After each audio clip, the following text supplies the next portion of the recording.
Okay, picture this. A terrifying, high-speed arms race is unfolding in the skies right now.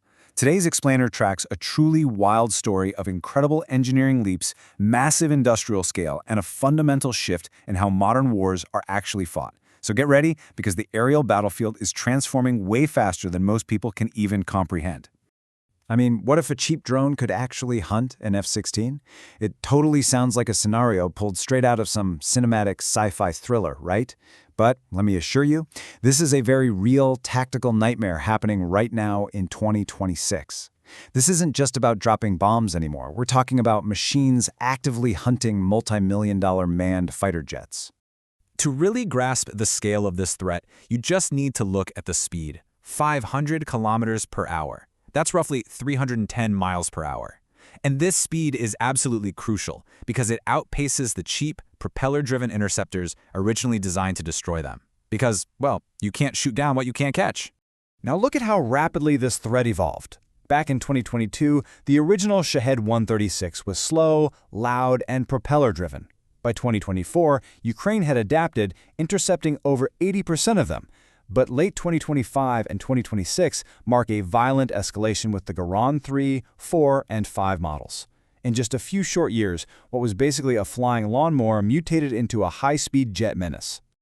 The engineering leap here is just staggering. They literally ripped the propeller out of a cheap $20,000 drone, bolted on a turbojet engine, and entirely changed the threat category. We're talking about jumping from 185 kilometers per hour to speeds up to 600. With the new Garand 5 weighing in at a massive 850 kilograms. It's a whole different beast. Which brings us to the scale of escalation, moving from just testing to mass production. Because when industrial scale meets the battlefield, everything changes. I mean, look at this staggering jump. In all of 2025, there were 180 of these jet drone launches. But in just the first 5 months of 2026, that number rocketed to 1,400. That's an almost 8-fold increase, signaling that these high-speed drones are no longer experimental. They are the main event. And the sheer speed of these new drones is rendering existing air defenses rapidly obsolete. As Ukrainian Air Force spokesman Yuri Ignat warned, they appear on radar like a cruise missile, and not all current systems can intercept them. When a relatively cheap drone mimics the signature of a multi-million-dollar weapon, your defensive calculations just have to change immediately. So let's talk about the aerial checkmate, bringing air-to-air missiles to the drone war. See, the escalation doesn't stop at speed. It's all about the payload. Enter the R-73. It's a short-range, infrared-guided, heat-seeking air-to-air missile designed to lock right onto the heat signature of a jet engine. Russian engineers are taking this deadly, fighter-killing missile and literally strapping it directly onto their Garand drones. And this creates an incredibly dangerous automated trap for pilots. Here's exactly how the ambush works. Step 1. Launch a massive mixed swarm of standard kamikaze drones and armed hunter drones. Step 2. Force Ukraine to scramble their precious F-16s to intercept. And Step 3. The hunter drone, hiding in the pack, fires that R-73 missile at the jet from close range. It turns a routine interception into a deadly dogfight against a machine. The result? Complete strategic paralysis. If those multi-million-dollar jets can't fly safely to intercept targets, Ukraine loses its most sophisticated tool to push back the Russian Air Force. The airspace effectively becomes a cage, locked down by cheap machines. And that leads directly to the glide bomb nightmare, the devastating consequence of lost airspace. Keeping those jets at bay allows an entirely different campaign to unfold. 3,500. Just take a second to process that number. That is the estimated amount of massive GPS-guided glide bombs being dropped on Ukrainian defensive positions every single month. Just a relentless hail of explosives. This creates a terrifying tactical asymmetry. These aren't small bombs, guys. They weigh anywhere between 500 and 3,000 kilograms. And because the armed drones are threatening the F-16s, Russian F-34 bombers can sit safely 60 to 90 kilometers away, entirely behind their own borders, and just release these weapons. They are flattening defensive lines without ever even entering contested airspace. But the Defender's innovation cycle is counterpunching at unprecedented speeds. The Defenders are fiercely fighting back. 5 to 6 million. That is the mind-blowing number of drones Ukraine is on track to produce in 2026. They are literally outpacing the drone production of any other nation on Earth, and yeah, that includes the United States. The sheer speed of this adaptation has turned the country into what the Carnegie Endowment describes as the world's leading military research and development laboratory.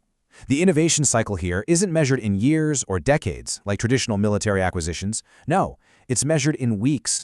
They are matching the escalation blow for blow. They're developing faster, $2,100 interceptor drones to catch the new jets.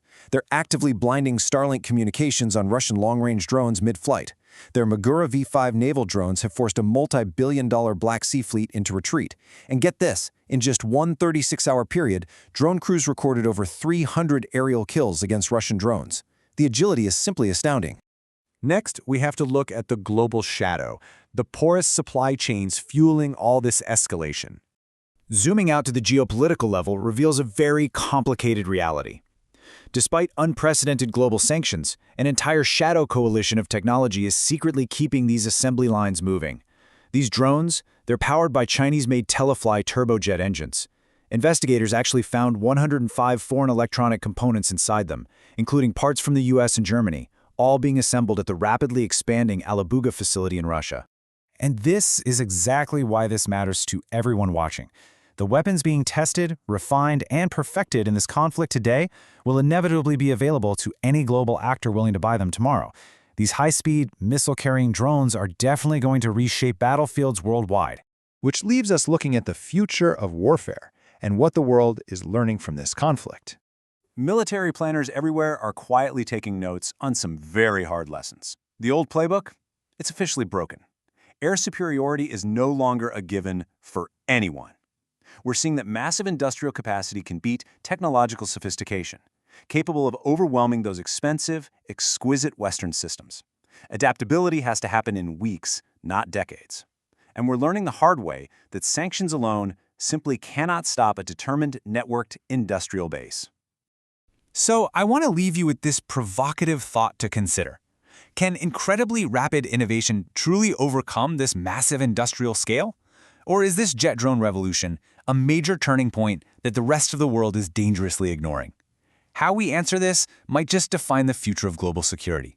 Thanks for joining me on this explainer, and stay tuned as this arms race continues to unfold.